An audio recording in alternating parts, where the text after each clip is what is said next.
is no metaphor. The tiger is a tiger. It is what moves faster than thought. It is what ends things if you're too slow. It is what catches you the moment you begin to think about catching it. This is why the phrase is used, because it cannot be reduced. Operators who attempt to translate the tiger into metaphor dilute the timing. The phrase loses force, it becomes safe, controlled, decorative. In real environments there is no decoration, so the tiger stays real, and so must your response. The edge between knowing and moving. Here's the core truth embedded in this training tool. If you ask how, you may already be too late. The phrase embeds this condition into its architecture. So in training, you begin to learn how to move without asking.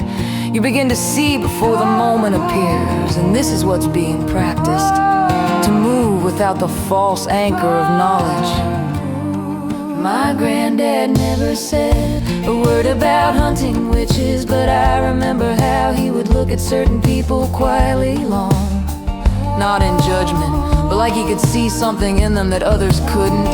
He was hunting pre-tiger signals. He never said anything harsh, but sometimes after we left someone's place, he'd say something odd like, "That boy don't whistle right," or "She don't cast no shadow when she talks."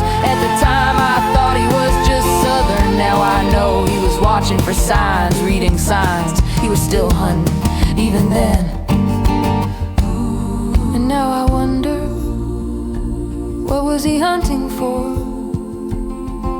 And why did the land need someone to do it? I used to think philosophy had nothing to do with these stories, but now I see it's everything. Aristotle speaks of telos, purpose, final cause. The acorn becomes the oak because that is what it must become. My granddad's life, so far as I can read it now, had a telos.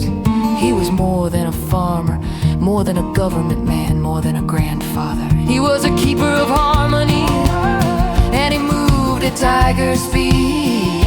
And witches in the old tongue witch wasn't about gender or broomsticks, it was about imbalance. The ones who poison the land, the ones who speak rotten to the roots and lie to the wind, the ones who use knowledge without wisdom. A witch hunter isn't someone who hates magic, he's someone who keeps it honest.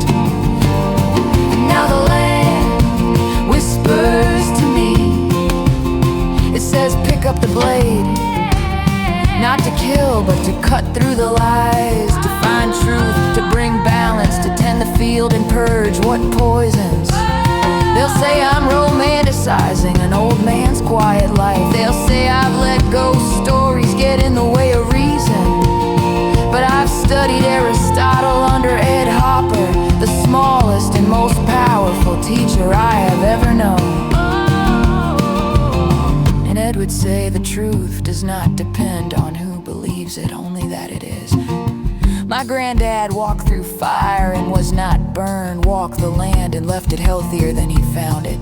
Taught with silence, hunted without fanfare, healed what others ignored. Whether he was ghost or God or something between, I know this now. He was the tiger and now he walks with me, and I walk with him.